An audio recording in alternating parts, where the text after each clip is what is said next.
amashimwe abe ay'Imana yacu kuko ugutsindishwa by'icaha byanaguriwe i Golgotha turanezerwa kandi turazi yuko biremegwa ko twabaye abidegembya kandi ko turi abiwe mu bihe no mu bihe bidashira. Twamaze kumva amajambo y'igiciro yo muri Zaburi kandi twamaze kumva ni indirimbo z'agaciro. Turanezerwa ko tukifatanije nawe duhanye n'Imana nzima, turashobora kuyivugisha kandi nayo iratuvugisha. Bakundwa, twategerezwa gufata nka nkama amajambo yose dusoma mu byanditswe byera, tukabyizera n'imitima yacu yose, hanyuma tugaseruka imbere yiwe dutinya duhinda agashitsi, kuko buri jambo ryose ryatanzwe byabaye bice ku kanwa k'Imana. Abantu bakoreshwa gusa nk'inzabya biciye kuri mwe mu yera, hanyuma bagategerezwa kuvuga iby'Imana ishaka kuvuga. Rimwe na rimwe ni abantu bakunze kubivugira mu ndirimbo, ahandi naho ibyanditswe mu byanditswe byera. Ariko turabona ko abo mwe mu w'Imana bose yasunika, haba biciye ku ndirimbo canke mu ijambo ryavuzwe, biragenda bihoza kandi ibyo turabinezererwa tukanabishima. Igihe izo ndirimbo, hano nk'akarorero, hari indirimbo bakavuga ngo amasezerano y'Imana agumaho ntanyiganyiga gushika mu bihe bidashira. Yesu yashize ku kimenyetso mu maraso ivyo yasezeranya mu ijambo. Rero turashobora kuba tubizi neza yuko aya majambo n'ay'ukuri,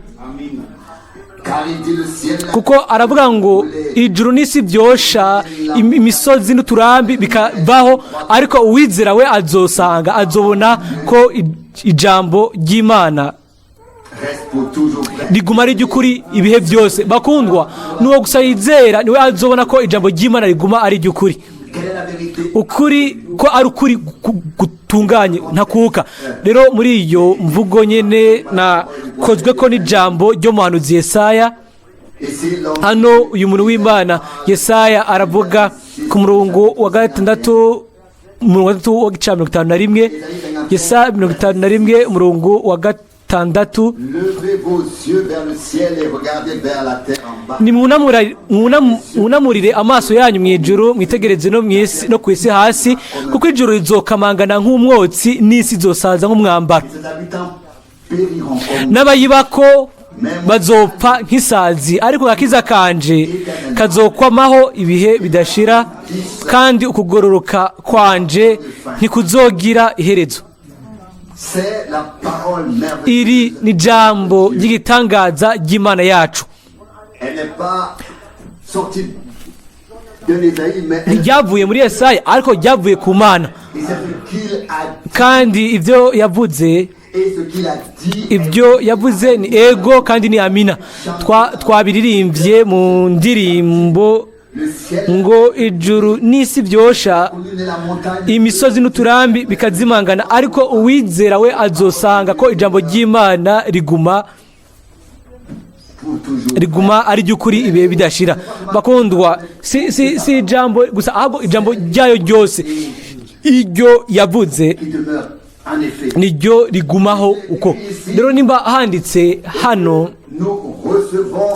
ngo kandi tugahabwa ubutumire biciye kuri we ku murongo wa 6 ngo nimunamuriye amaso yanyu murabe mu ijuru, mwitegereze no ku isi hasi, kuko ijuru rizokamangana nk'umwotsi n'isi izosaza nk'umwambaro. Ibyo rero ni ego kandi ni amina. Rero nta muntu n'umwe mu munyabushobozi canke abatwara mu gihe cacu azohinduramwo ikintu na kimwe, kandi nta munyabwenge n'umwe uko yoba ari umunyabwenge kose uko ashaka kubiba, nta kintu na kimwe byohindura. Ariko turazi yuko yaravuze kandi igihe kizoshika aho ijambo ryayo rizosohoza. Turi ngaha mu kwizera, mu guhinda agashitsi, ariko mu bwina ntidufise kugira ubwoba. Turahinda agashitsi iyo dusomye ijambo ryayo, kandi turabizi yuko ijambo ryayo ni ego kandi ni amina. Bakundwa, turabizi yuko akanwa kayo karabivuze, kandi ibyo yavuze nyene nivyo kuri, nivyo. Abantu batizera nyene bazopfa nk'isazi, ariko abizera bazokizwa, bazobana nawe mu bwami bwiwe no mu bwiza bwiwe, kuko yatanze isezerano, isezerano rishasha. Aravuga ngo ndagiye kubategurira ikibanza, nzogaruka kubajana hafi yanje. Nivyo. Ni bande ashaka gutwara? Bakundwa, ni bande? Bose oya bakundwa, nabo gusa bizeye, abo bonyine bizeye, abo bamugiriye icizere, abo gusa bamwakiriye bakamwemera. Ntidushobora guseruka ngaha imbere y'Imana nimba tutizera, kandi aho hazoba gusa abantu bakira ijambo ryayo ryose, bizera ijambo ryayo ryose, batigira badahagara mu gihaza c'abacamanza canke abatsindisha abantu. Ariko ngo twabyumvise ejo ku mugoroba, bafise umutima uciye bugufi, bari hasi. Ibyo abo nibo bazoba hariya mu ijuru, nk'uko ubutumwa bwiza bwo muri Matiyo buvuga, nk'uko twabisomye ejo, ngo twese twari turi ngaha. Amajambo iwe yari ay'agaciro cyane, kandi dutegerezwa kuyashira ku mutima. Nakundi kuntu byogenda, twabisomye muri Matayo, twabisomye muri Matayo 5, ngo hahigwa aboro mu mutima. Mweta Frank yaravuze ngo turashimira Imana yuko mu buryo bw'imwemu turi abakene mu mwemu, kandi abantu niko nyine banatwita, kandi mu by'ukuri tugashobora kuba tumeze uko nyine, nk'uko abantu nyine batubona ko turi aboro mu mitima. Rero bakundwa, birakwiye yuko iryo jambo risohoza, kandi muri iyi minsi uyu muntu yaravugishijwe, ntiyarazi yuko arakavuga ibya Kristo. Mbega byose by'igitangaza, rimwe abantu baravuga ibintu batazi ibyo bariko baravuga, ariko ibyo bariko baravuga usanga nibyo. Umuherezi mukuru yategereje kuvugishwa ngo umuntu umwe yakwiye gupfira ubwoko bwose. Mbega ivyo si ibintu bitangaje? Ntiyarazi n'ivyo we ariko aravuga, ariko yategereza kubikora uko nyene, akabivuga uko nyene. Bene data n'abashiki banje, hahigwa aboro mu mitima, kuko imitima ubwami bwo mwijuru aribo bazobuhabwa. Nivyo bakundwa. Mbega iryo si isezerano ry'ubwiza, mbega iryo si isezerano ry'ubwiza yuko umwami wacu iryo yaduhaye, ubwami bwo mwijuru tuzobuhabwa, wewe nanje, abizera n'imitima yacu yose, twebwe aboro mu mutima. Bene tanashwi banje mu bwina, mbega umunezero wategerezwa kuzura imitima yacu. Ndizera ko ninako bimeze. Turashobora kunezerwa n'ijambo ryayo n'amasezerano yayo, ntibinyiganyiga, biguma ni mu maraso. Niho Yesu yashize ikimenyetso mu byo yasezeranya mu ijambo. Ibyo yavuze rero byashizwe ko ikimenyetso n'amaraso. Ibyo ntibishobora kunanigwa, ariko uko niko ibyo byasohoje, kandi byose bizosohoza mu buryo butangaje. Turabona yuko ijambo ry'Imana rirasohoza mu buryo byose, si mu gace kamwe gusa. Nk'uko twabisomye hano, avuga ngo ijuru n'isi bizogenda nk'umwotsi, ngo n'abantu bazopfa, ariko n'ibisigaye nabyo byavuzwe bivugwa n'abahanuzi bitegerezwa kubona ugusohoza kwabyo, kandi ibyo birabona ugusohoza kwabyo. rero turabishima kandi turabinezererwa. Imana ibandanye kuduhezagira iryo ryose sengesho ryanje. Sishaka gufata kibanza ca mbere kuri mwene data yatari ngaha, murabizi ko nije mbange ndashikiriwe ari ngaha, rero turanezerwa cyane. Rero turashaka kumwibuka no mu masengesho n'igihe ari hano imbere, kugira ngo Imana ishobora kubishira mu mutima wiwe, iduhe ibyo ishaka kuduha. Misi yose iba ikeneye umuntu yitoranirije igikoresho, kandi turanezerwa. Mbega mwese ntimunezerewe ko amashimwe no guhimbazwa bibe ivy'izina ryayo. Ubu rero umurongo wa 5 wo muri Zaburi nabyo byambereye ibikomeye. Rashaka gusoma muri Zaburi 111 umurongo wa 5. Yagaburiye abamwubaha azokwama yibuka isezerano ryiwe. Zaburi 111 umurongo wa 5. Ibi ni iby'igitangaza kandi n'ukuri ntakoka. Yahaye ibifungurwa abamwubaha. Bakundwa, niba tumwubaha yadusigiye ibifungurwa mwino misi. Mbega ntitura kuba abashima banezerewe. Turanezerewe cyane, turashima kubwo ibifungurwa byose by'igiciro ibyo yaduhaye. Yitwararitse ku bukene bw'umwe wese. Mbere n'abari kure misi yose bataba bafise amahirwe yo kuba mu makoraniro, ariko mu buryo butangaje yaritwararitse. Mbega ibintu bitangaje bakundwa. Mbega ntidukwiye kuba abashima tukabinezererwa. Rero imitima yacu yategerezwa kuba ishima, yibuka isezerano ryiwe. Yatanze isezerano ngo ndi kumwe namwe imisi yose sinzigera ndabata. Kandi rero eraba ingene afatwa n'ijambo ryiwe n'isezerano ryiwe, akagumya isezerano ryayo, ikagumya ijambo ryayo. Dushobora gusa guhimbaza no gushima Imana. Umurongo w'indwi muri Zaburi 111 umurongo w'indwi. Ubu rero ibikorwa by'intoke ziwe n'ukuri no kuroranya amabwirizwa yiwe yose arahamye.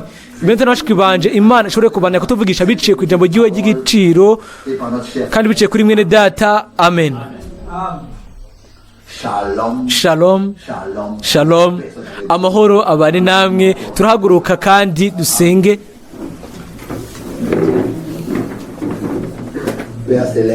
Data uri mu ijuru, turakozwe ko imbere yawe. Inzira zawe niz'igitangaza, imanza zawe ntiziserangurika.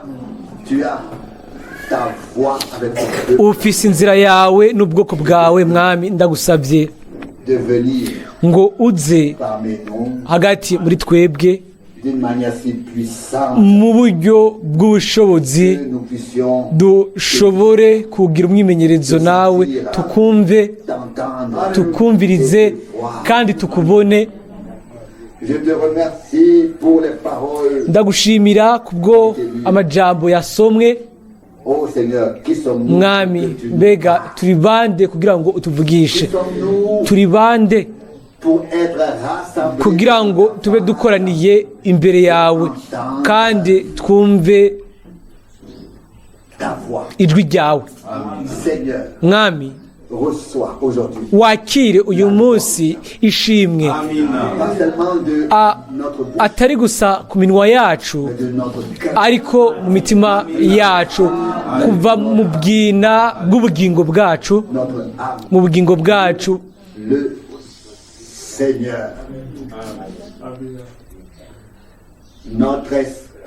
Imwemu yacu iraninahaza mu Mana yacu, kuko waravye ubufafara bw'ubwoko bwawe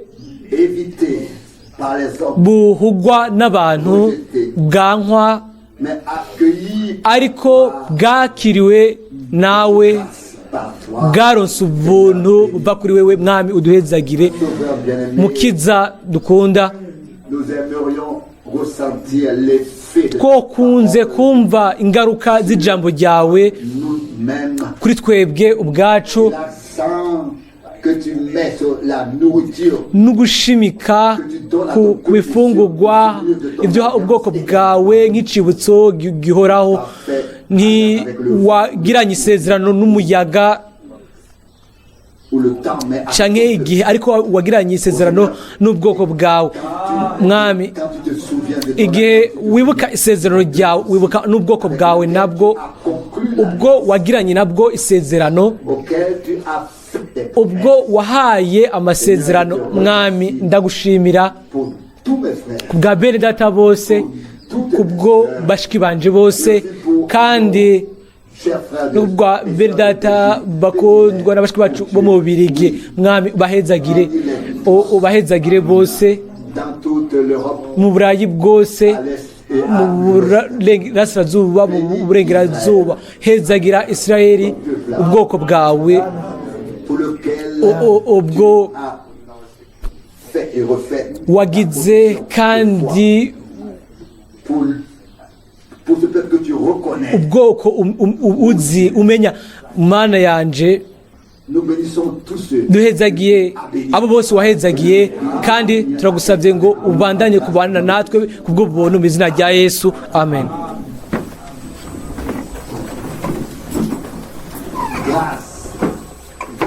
ubuntu mu rubanza mu kibanza cy'urubanza ubuntu n'urukundo bya Yesu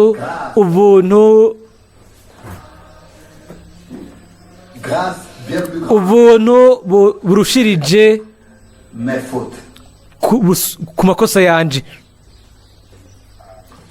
amen. Turicara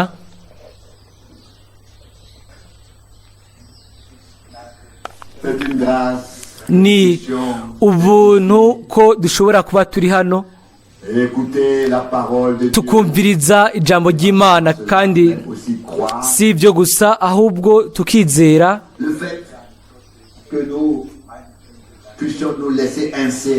ukuba dushobora kureka tugashigwa mu mugambi w'Imana si ukuba tubikwiriye mu ruhande rwacu ariko ni ibintu duhabwa n'uburunguzi bw'Imana nzima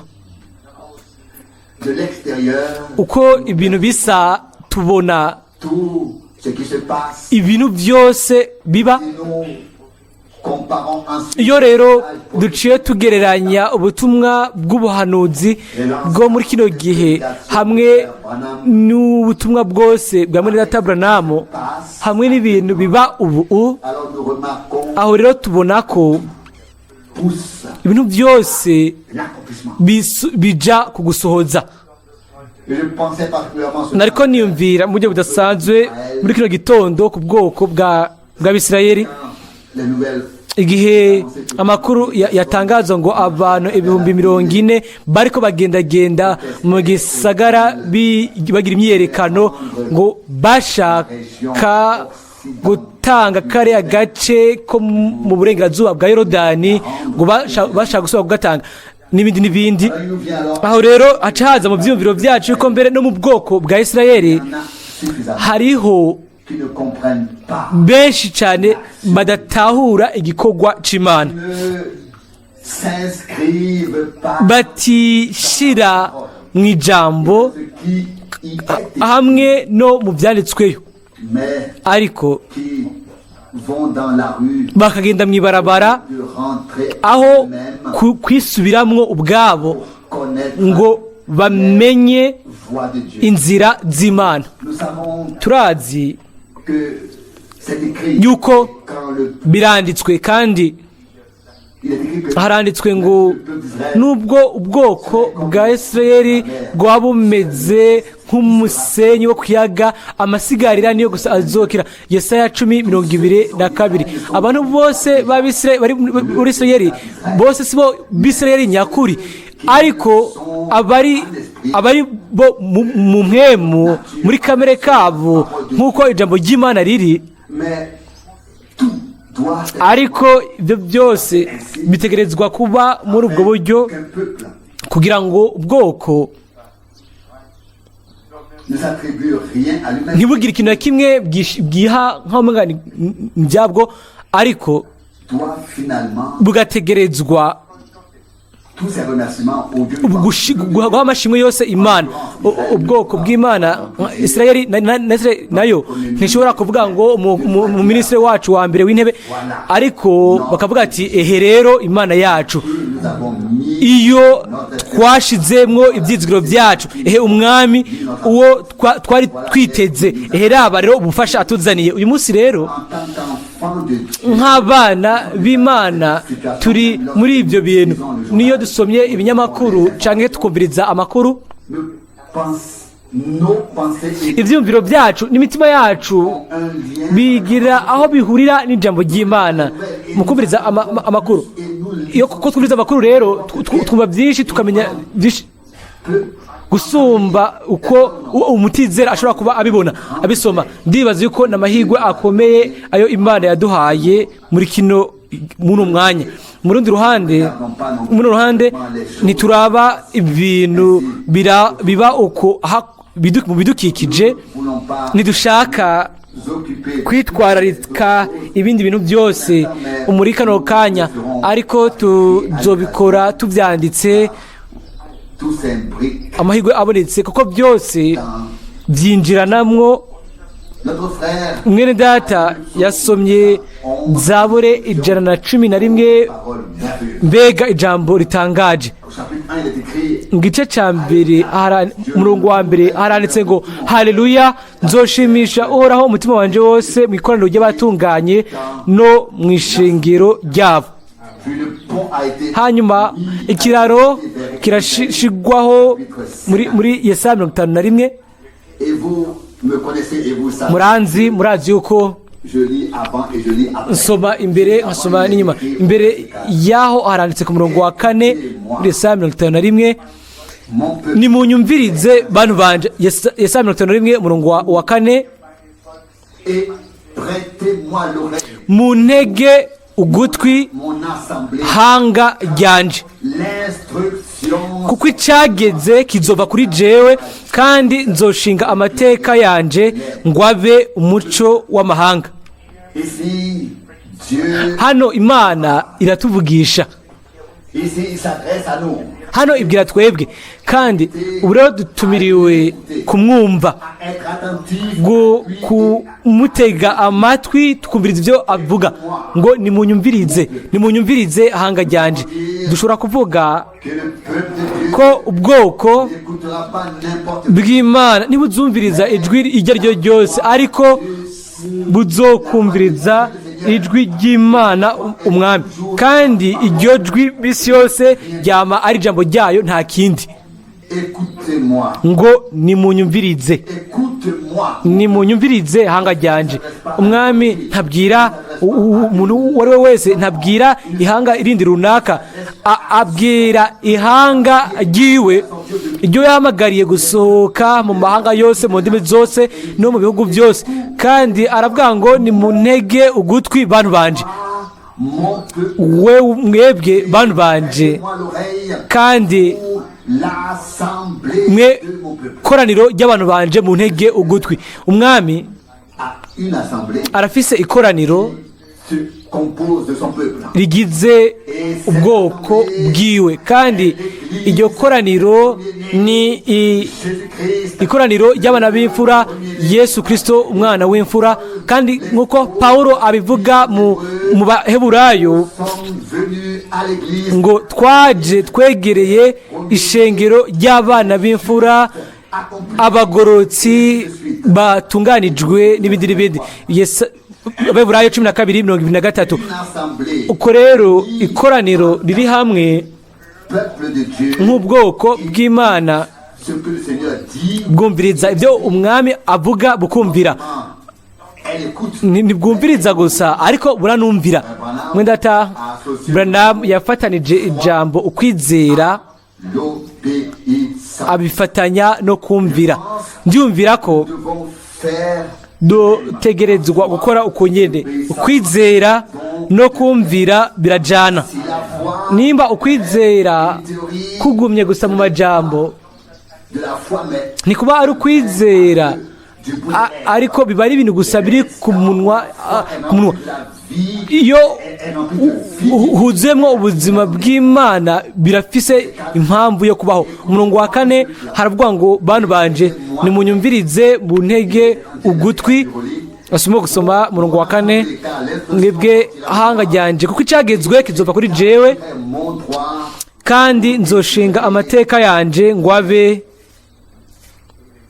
umuco w'amahanga. Hanyuma ku murongo w'indwi aravuga ngo nimunyumve yemwe abazi ibyo kugororoka, ihanga rifise ibyagezwe byanje mu mitima yanyu. Ntimugatinye ibitutsi by'abantu canke ngo murandugwe imitima no gucokora kwabo, kuko inyenzi zizobajya nk'umwambaro n'ifukunyi izobajya nk'ubwoya bw'intama. Ariko ukugororoka kwanje kuzokwama ibihe bidashira, n'agakiza kanje ukurunganwe ruzogenda rukurikirana. Si ijuru gusa n'isi bizokugwako nk'uko twabyumvise. Ndabisoma irindi rimwe umurongo wa 6 ngo nimunamure amaso yanyu mu ijuru mwitegereze no mu isi, ku isi hasi, kuko ijoro rizokamangana nk'umwotsi n'isi izosaza nk'umwambaro, n'abayibako bazopfa nk'isazi. Ariko agakiza kanje kazokwamaho ibihe bidashira, kandi no kugororoka kwanje ntikuzogira iherezo. Hanyuma twasomye ngo kuko inyenzi zizobajya nk'umwambaro, si isi gusa ariko n'abantu bose batizeye Imana, abantu batisubiyemwo, batihanye, bataciye bugufi munsi y'ikiganza cayo c'ubushobozi, uko Mose bazomererwa nk'uko isi izoba yamerewe. Niko biranditswe muri Zaburi 102 mu mirongo ya nyuma ku murongo wa 26. Zaburi 102 murongo wa 26 15. mbere na mbere washizeho itangiro ry'isi, kandi amajuru ni gikorwa c'intoke zawe. Ivyo bizoshira, ariko wowe uzohoraho. Mbere ivyo byose bizosaza nk'impuzu, uzobikuranya nk'impuzu bikuranwe n'ibindi. Umurongo wa 27. Ariko weho uruko wamye, imyaka yo kubaho kwawe ntizogira iherezo. Hanyuma agashimikwa ko amasezerano y'Imana azobona ugusoza kwayo. Munyemerere some imirongo mike yo mu Baroma 15 ku bijanye n'ivyo. Abaroma 15 duhereye ku murongo wa 5, na cyane cyane nitwararitse umurongo w'8. Baroma 15 umurongo wa 5. Ariko Imana itanga ukwihangana no guhumurizwa, ibahe guhuza imitima yanyu nk'uko Kristo Yesu agomba. Umurongo wa 6. kugira ngo muhimbaze n'umutima umwe n'akanwa kamwe Imana y'umwami wacu Yesu Kristo niyo se. Umurongo w'indwi, nuko mwemerane mu rukundo nk'uko Kristo nawe yabemeye kugira ngo Imana ishimishwe. Umurongo w'8, ico mvuga nuko Kristo yacitse umukozi w'abakebwe wo kubagaburira iby'Imana kubw'ukuri kwayo kugira ngo washitse ibyo basokuruza basezeraniwe. Ibyo nibyo dushaka gushimikako ibintu byose biraba Kristo bifatanye no gusohoza no kwemezwa k'umugambi w'agakiza w'Imana yacu, kandi uwo mugambi ujanye no gusohoza amasezerano yasezeraniwe basokuruza. Imana ifise umugambi kandi irawukora, iwushyira mu bikorwa. Dushobora kubigiramwo umugabane, dushobora mu bisi yacu kuba igice cy'umugambi w'Imana, ariko dutegerezwa kureka tugashyirwa mu mugambi w'agakiza w'Imana. Turabizi yuko igihe umwami yaza bwa mbere, igihe amasezerano yatanguye gusohoza, hanyuma umugambi w'Imana ugafata inzira yawo, hariho abantu benshi basoma mu byanditswe byera, kandi muri bo harimwo Sawuli w'i Taruso, yaba yicaye ku birenge by'uwitwa Gamaliyeli. Nta kintu na kimwe yari azi mu bintu byariko biraba kiriya gihe kera, ariko hariho n'abandi bari bazi ubukozi bwa Yesu, bakamurungikira abanyabwenge b'ibyanditswe n'abandi mbere n'abandi bantu ngo bamubaze uwo ari we. Inyishu rero baramubaza ngo none kubera iki ubatiza nimba utari Kristo, nimba utari Mesiya, nimba utari umuhanuzi, niba utari Eliya? Murazi mwese iyo mirongo y'ubutumwa bwiza bwa Yohana igice cya mbere, sinari nkeneye kubisoma, ariko reka ndabikore basi kubwo abantu batabizi neza. Haravugwa hano ku murongo wa 24 muri Yohana, ubutumwa bwiza bwa Yohana 1:24, kandi abo batumwe bari abafarisayo. Baramubaza bati none ubatiriza iki kutari Kristo, ntube Eliya canke wa muntu avugishwa n'Imana? Murongo wa 26 Yohana arabishura ati jeho mbatiza mu mazi, hagati muri mwebwe hahagaze uwo mutazi. Umurongo wa 27 niwe aza inyuma yanje, kandi jewe ntibimbereye gupfundurura akagozi k'inkweto ziwe. Murashobora kubandanya gusoma, ariko aho hariho abantu bagize ubushakashaka, bakarondera mbere bakarungika no kutohoza amakuru. None ibyo byabafashije gute? Abo mbega byabagiriye akahe kamaro? Ni bangahe baje no kuraba mwene data Branham?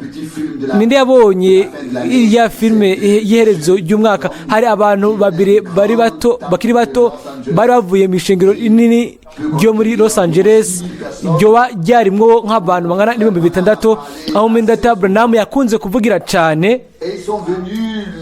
Hanyuma baraje batangazwa n'ibyo, hanyuma babaza ico ubwo bukozi bukomeye bufise nk'icyo busiguye, hanyuma barashima kubwo bagize ikiganiro nawe, hanyuma barigira.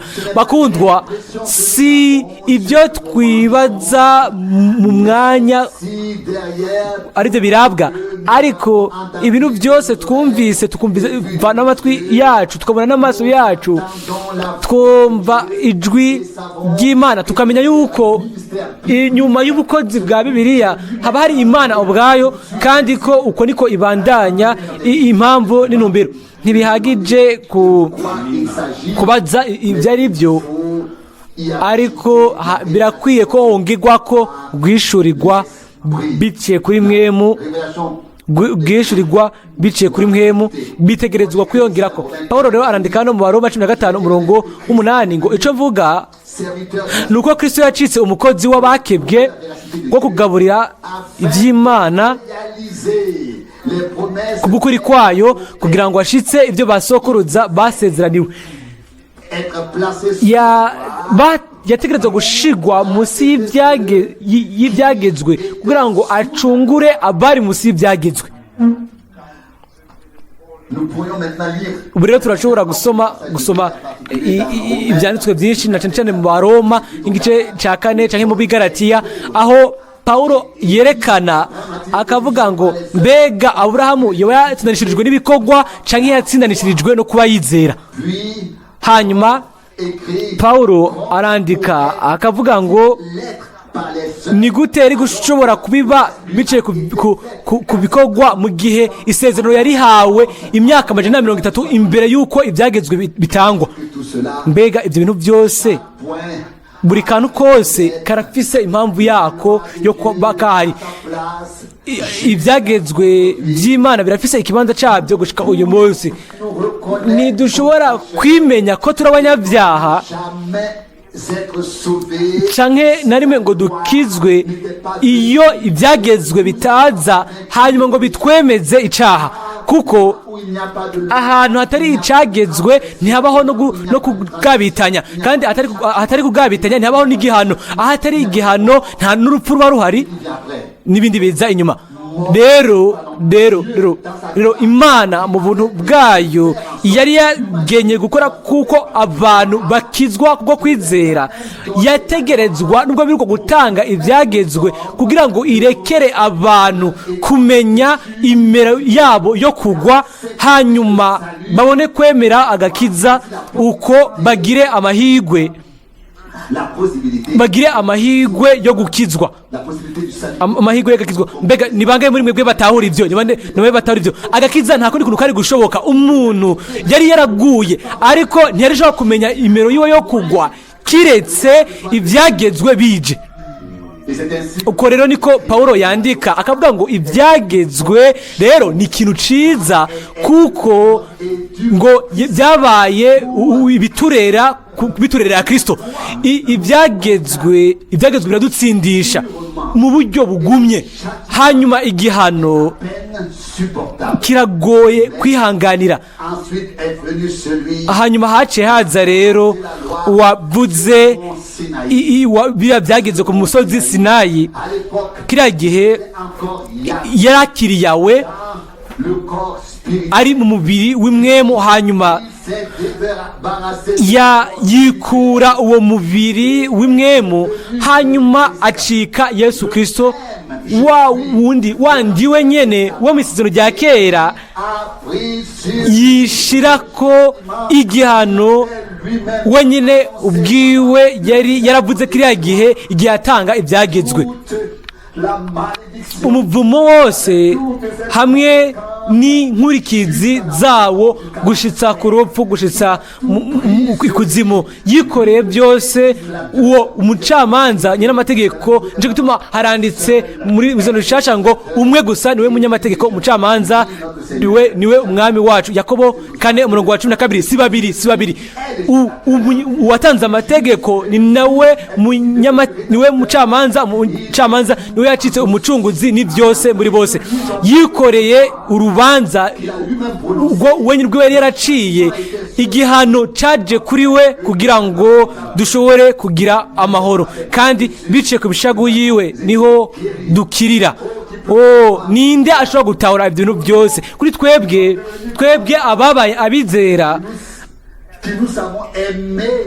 abazi ko bakunzwe n'Imana, tuzi ko twahawe ubuntu. Ego nta majambo tubona yo kuvuga ibintu byose Imana yakoze ku bwacu no muri twebwe no kuri twebwe. None bizobera gute igihe tuzokwinjira mu bwiza, hanyuma ntitube tukibona ngo tube twumva ikintu na kimwe ku bijyanye no kugwa ku mubabaro, ku bintu byose byabaye hano ku isi, ariko tukaba twunzwe n'Imana mu bihe bidashira, tukaba turi kumwe nayo.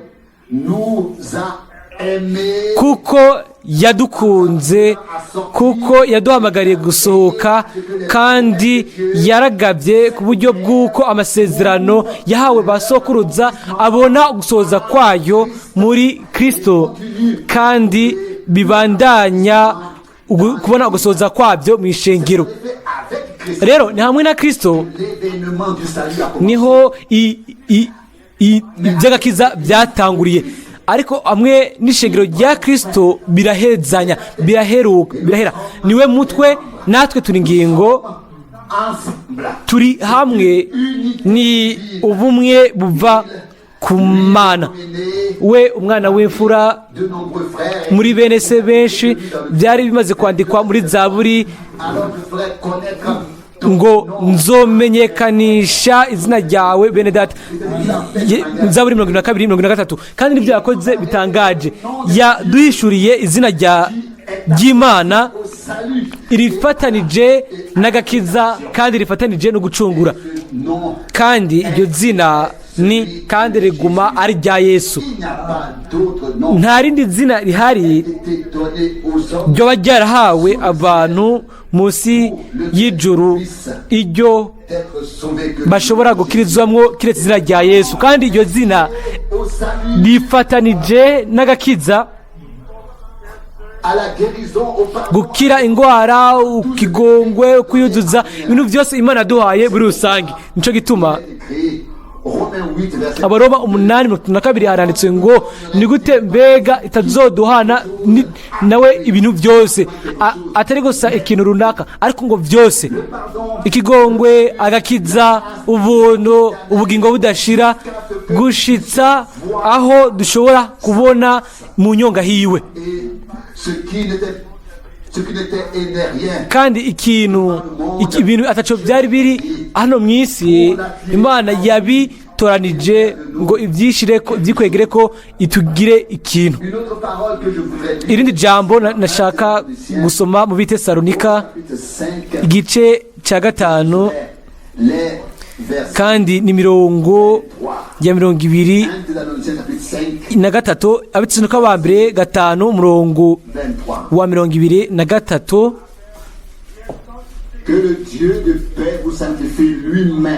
Kandi Imana nyir'amahoro ibe ariyo ibeza rwose, kandi impwemu yanyu n'ubugingo n'umubiri byose hamwe bizigamye ngo bize bisangwe bitagira umugayo,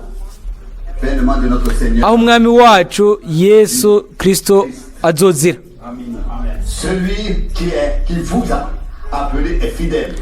Ibahamagara niyo kwizigirwa, no kubikora izobikora. Ese ingene ari by'igitangaza, si wewe, sina jewe, si ukwihata kwawe cyo kwihata kwanje.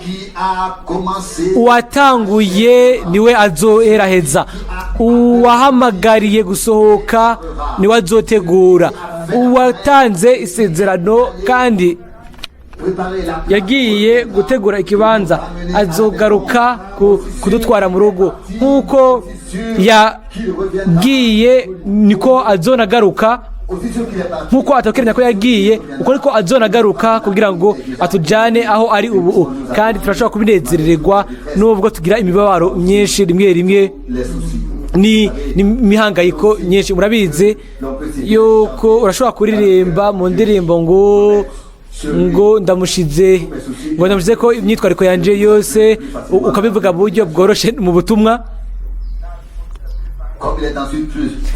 ingene bigoye kubigaragaza mu bifatika.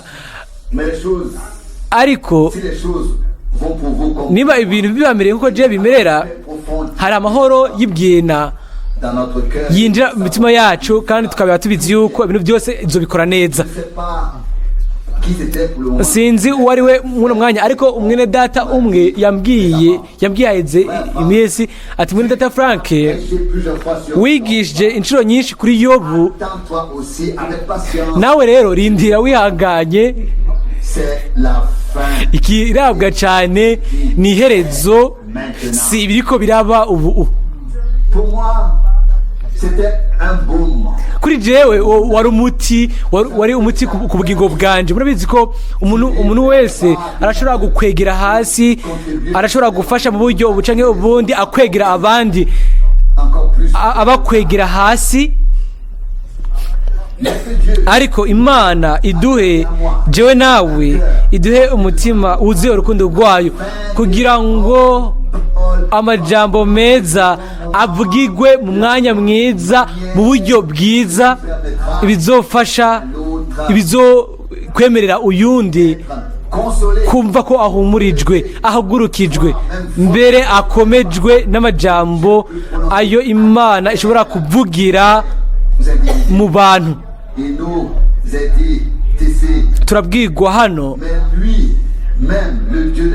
ngo Imana nyiramahoro, si wewe si jewe, niwe yasohoje icyo gikorwa. Azodushira imbere yayo igihe azoba agarutse, tudagira agasembwa mu mwemu, mu bugingo no mu mubiri. Agarutse, amen. Ni ijambo ryera ry'Imana, kandi twoba turaba abapfu cyangwa abasazi tutizeye ijambo ry'Imana nkuko ryanditswe nyine hano. Imana ishobora gukora ibirengeye ibyo dushobora gusaba, ariko ikintu kimwe kizwi neza nuko basi izokora ibyo yasezeranije mu ijambo ryayo. Twese turashobora kubyizigira, kandi uko niko guhumurizwa. Aha niho ari guhumurizwa, niko ibyanditswe byera bituzanira. Twosoma iyo birungo mu Baroma, Abaroma 15 umurongo wa 5, ngo Imana itanga uguhumurizo kose no kwihangana ibahe imbere yaho. Reka kumbure nsome n'umurongo wa 4, Abaroma 15 umurongo wa 4, ngo kuko ibyanditswe kera byose byandikiwe kutwigisha, kugira ngo kwihangana no guhumurizwa guheshwa n'ibyanditswe, ngo guheshwa n'ibyanditswe biduhe kwizigira bizoba. Umurongo wa 5, ariko Imana itanga ukwihangana no guhumurizwa ibahe guhuza imitima yanyu bome ku bandi nk'uko Kristo Yesu agomba. Ese ukuntu bitangaje, atari uguhumurizwa mwene data Frank atanze, cyangwa mwene data Rusi, cyangwa Schmidt, cyangwa uwundi mwene data, ngo ariko uguhumurizwa kw'Imana, uko Imana iduha biciye ku byanditswe byera byahishuwe muri kino gihe, hanyuma dukoreranire bamwe ku bandi mu buryo bwa Kristo, tubabarane nk'uko yababaranye n'abandi, tubabare nk'uko yababaye, hanyuma tuje mu gihengeri ku bw'abandi nk'uko nawe yabikoze ku bwacu. Ibyo byose bidufatanya na ca cigwa cejo ku mugoroba, kuvuga ko urubuto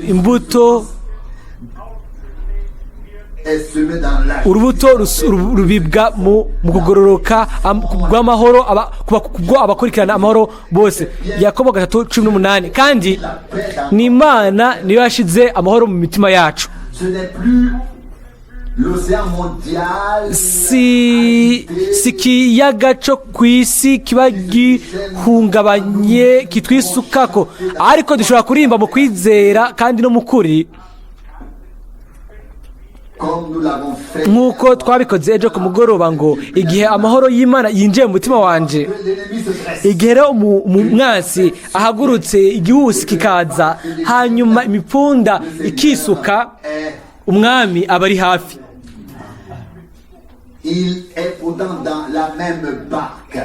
aba ari mu bwato nyene. Umwami wacu yari muri bujya bwato nyene nk'uko aho abigishwa bari nivyo canke simbona neza, mbega ndavyibuka neza. Umwami wacu yari muri bujya bwato nyene, munyemerere hano uyu munsi mvuge umwami wacu ari mu bwato nyine bumwe natwe. nubwo rimwe na rimwe tuba twibaza ko atakintu na kimwe kiba ngo arasinziriye, munyemerere mvuge arindiriye gusa umwanya aho tuzomwambariza, aho tuzoba ibyacu bivana n'ubufasha bwiwe, aho tuzoba twagerageje ibintu byose atakintu kimwe cyagenze, ibyizigiro bya nyuma bikagenda bikarenga, hanyuma ubwato bugatangura kumererwa uko bugomba bwibire. Aho niho bahamagaye umwami, ariko nk'uko twabyumvise yari mu bwato bwabo. Uko rero niko uyu munsi dushobora kwizera yuko umwami yahaye ishengero ryiwe, niwe mutwe, kandi sinzi ibintu biba iyo utandukanije umutwe n'umubiri. none uba ufise iki? ntuba ufise kimwe, ntuba ufise n'ikindi. uba ufise uruntu gusa rupfuye, uruntu ata muntu n'umwe ashobora kugira icyo arukoresha.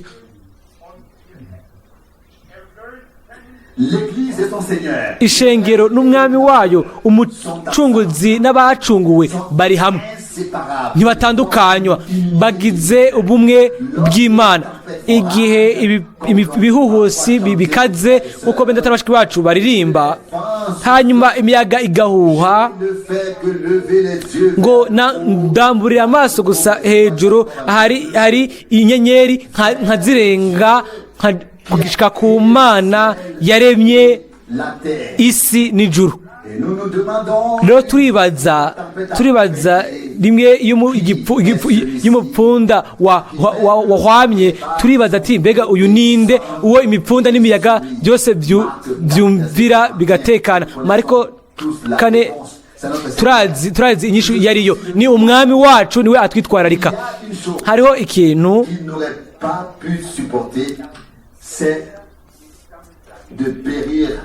atari gushobora kwihanganira, kwari uguhona we n'abigishwa biwe. ivyo ko ari ikintu cya nyuma, nta na rimwe ivyo ntibizigera bishika. kandi dushitse aho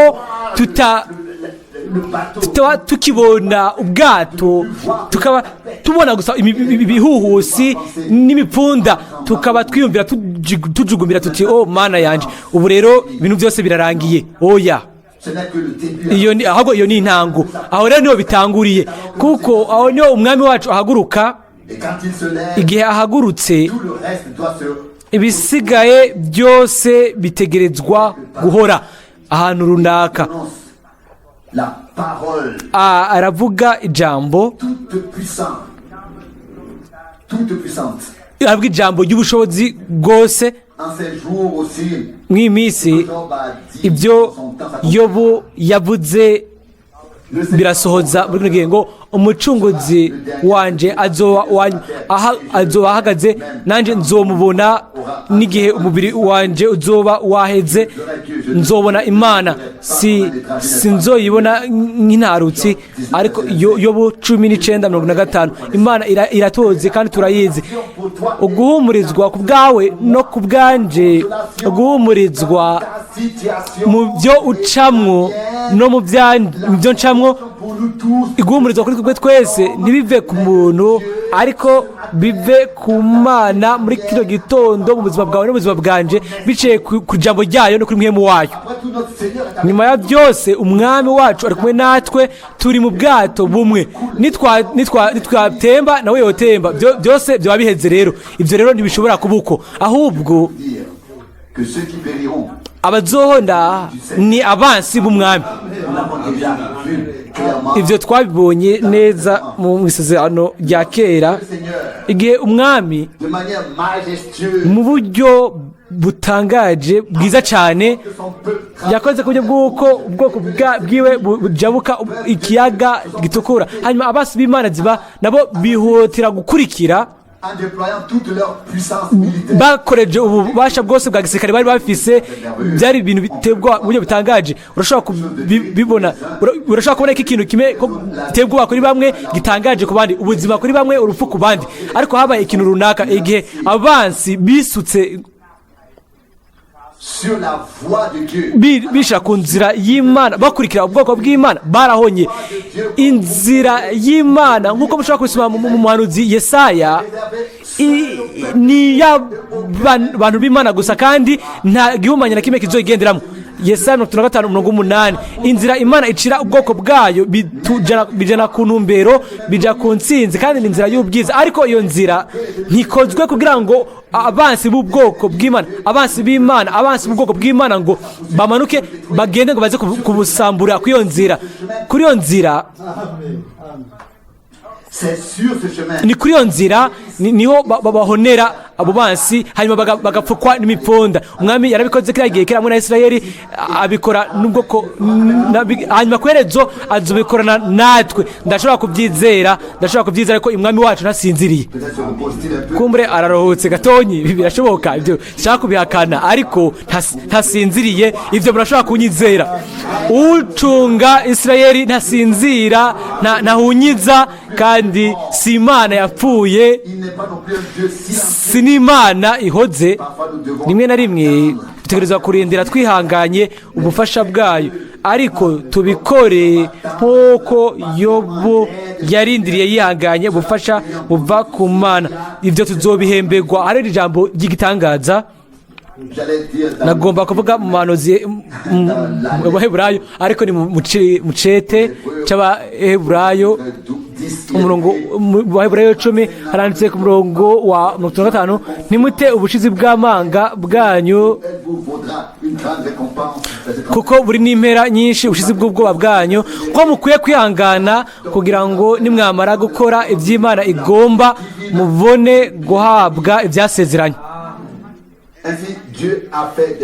Aho rero Imana yatanze isezerano, amasezerano ntanyeganyiga gushika mu bidashira, ni mu maraso niho Yesu yashize ikidodo mu byo yasezeranya mu ijambo. Kandi nk'uko maze kubivuga, ndabivuze mu buryo nzi neza n'umutima nama, Imana ntiyagiranye isezerano n'umuyaga canke n'ibihuhusi, ariko hamwe n'ubwoko bwayo ubutegerezwa kurengana ibihuhusi byose. Izuba ryo kwaka, hobaho imituragaro, hoba ukubomborana, imvura nyinshi igashaka kutudobeza. Haranditswe muri Yesaya 43 ngo ni waca mu mazi ntazokurengera, ni waca mu muriro ntuzoguturira. Yesaya 43:2. Ibyo byose biragaragazwa, birerekanwa. Imana yacu ni ifise ubwoko hano ku isi, kandi ubwo bwoko butegerezwa guca mu nzira zigoye, nk'uko nawe yategerejwe guca mu nzira zigoye.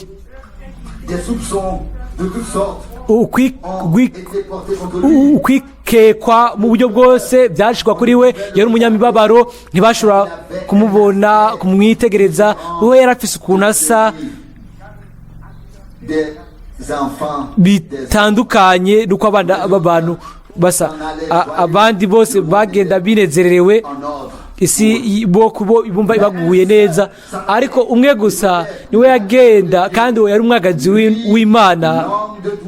Uyo umuntu umunyamibabaro yikoreye byose, yaragiye adatahurwa n'ubwoko, ariko akundwa n'umutima wose n'abo yakunze. Kwerezo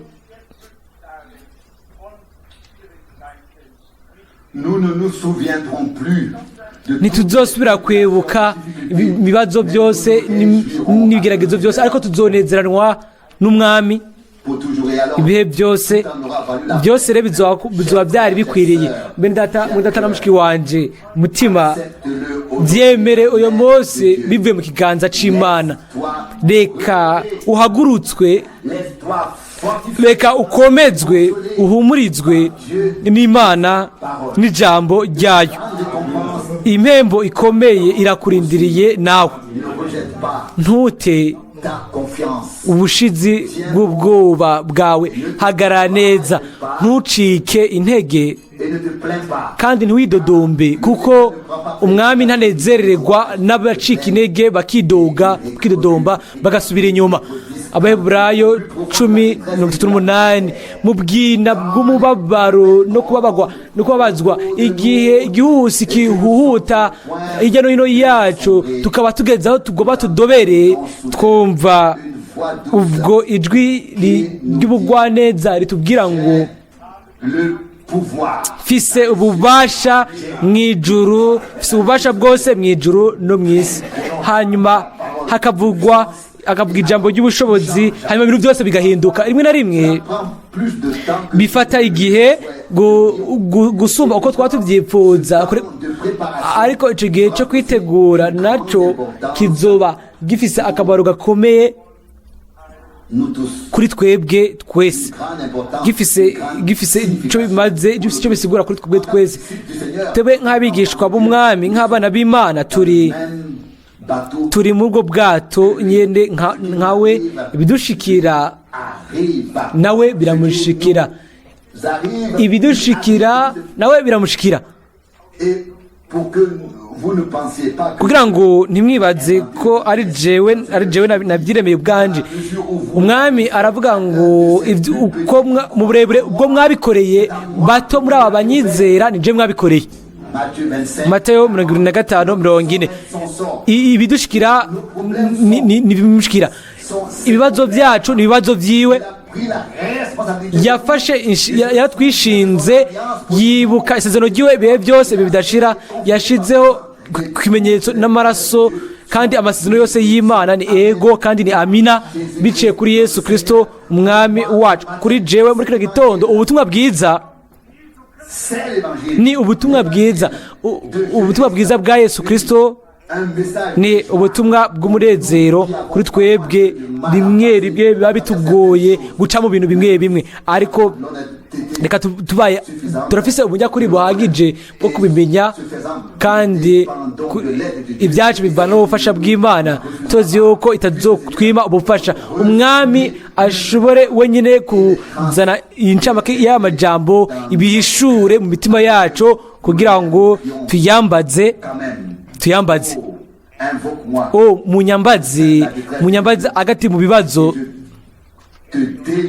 nzo gutabara. Zaburi 50:15 ari hafi ntihari, kandi ashaka kutumenyesha uyu munsi ati nubwo mwumva nkaho menga mwahebwe, nubwo mwiyumvira ko atakora kimwe ndakora, nubwo mwumva nkaho menga ndahoze kandi sinishura, nkaho menga sitavyitwararitse, nimumenye mudakekeranya, ndindiriye gusa umwanya, kandi aho rero ijambo ryanje y'ubushobozi rizotangwa. Uko rero icyizere cyacu cyose tuzogiha umwami wacu. Tuzovuga tuti mwami wezigegwa, turagushimira yuko wunamye utugana. Mutima wanje ntucike intege, reka Imana igumurize uyu munsi bice ku ijambo ryayo no kuri mwe mu wayo. Afate iyo tuja mu biganza byiwe, twicaye mu bwato bumwe nawe. Uwatanguye niwe azoheraheza, azoheraheza, azosoza, kandi azodushira imbere y'inyonga ziwe z'ubwiza ataco twagirizwa, atagasembwa, twambitswe igitsibo n'imbabazi. Mu byemere rero, kandi twese hamwe turashaka ubu rero gushimira Imana yacu biva mu bwina bw'umutima. Amen. Turahaguruka dusenge. Data uri mu ijuru, turagushimira twese hamwe kubw'ijambo ryawe ry'igiciro ryabwiye imitima yacu muri kino gitondo. Naco mwami watweretse inzira y'ukuri muri kwino saha, kandi kuri ibyo rero dushobora gushyira hejuru izina ryawe t'offrir nos remerciements. tuguhe amashimwe tuguhe no kuguhimbaza mwami kuko niwe gusa uhabwa icubahiro cyose ubwiza bwose gushimwa no guhimbazwa kuko uri umwami wacu uri utuyobora uri umurongozi wacu uri uduhumuriza wacitse kuri twebwe byose kuri bose mwami turanezerewe cyane ko dushobora kukumva kandi ngo ni mu nyumve mwebwe koraniro by'ubwoko mbega mwami twokumviriza nde hariho amajwi menshi yumvikana ariko turashaka gusa kumva ijwi ryawe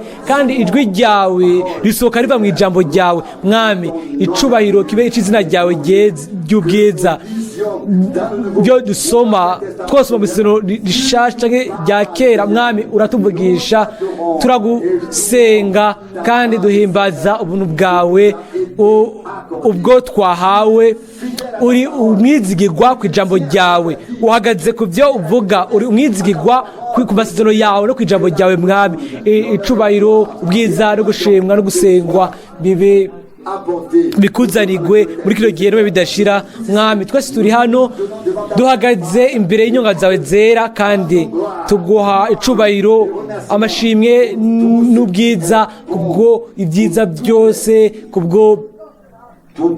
kubwo ineza yose watugiriye kubwo isezerano wagiranye n'abatorejwe bawe n'ubwoko bwawe haleluya turi ubwoko bwawe turi umukuku wo mu kiganza cyawe mwami turashobora kumva amajambo yawe amajambo y'isezerano ryawe haleluya wakire irindi rimwe mwami gusenga kw'imitima yacu n'iminwa yacu twese mwami tuguhaye byose bene data bose n'abashiki bacu bantu n'abandi bahandi mu mahanga yose mu ndimi zose no mu bihugu byose haleluya ubahezagire bose iyo sekesho ryacu twese mu izina ry'igiciro rya Yesu Kristo haleluya amen.